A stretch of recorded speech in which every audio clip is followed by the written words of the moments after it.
বন্ধুরা, কেমন আছেন সবাই? শুভরাত্রি সবাইকে। আমি চলে এসেছি রান্না করতে রান্নাঘরে।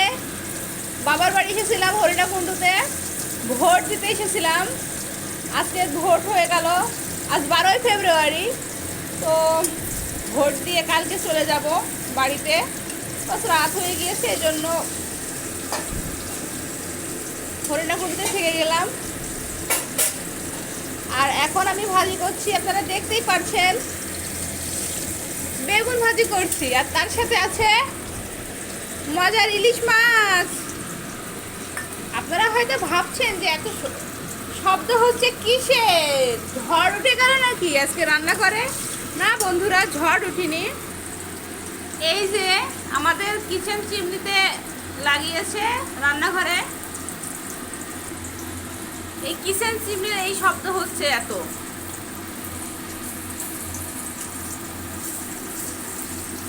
আর এদিকে রান্না করেছি মাছ ভুনা, ছোট মাছের চচ্চড়ি করেছিলাম। এটা হচ্ছে ধনে পাতা চিংড়ি মাছ দিয়ে ভাজা, শাক ভাজা। আর কালকে আমার আম্মু করেছিল, এটা হচ্ছে মাংসের ছাগলের মাথা নাকি কাল্লা, সেটা রান্না করেছিল। আর এখন আপাতত আমরা রান্না করছি বেগুন ভাজলাম, মানে বেগুনটা ভাজছি আর কি। আর এদিকে আমাদের ইলিশ মাছ ভাজা হচ্ছে। ইলিশ মাছ ভাজা আর বেগুন ভাজা কার কার ভালো লাগে বন্ধুরা? ভালো লাগলে অবশ্যই লাইক করবেন, কমেন্ট করবেন, ফলো দিবেন আমার চ্যানেলটাকে, এবং যারা ইউটিউব থেকে দেখছেন অবশ্যই সাবস্ক্রাইব করবেন।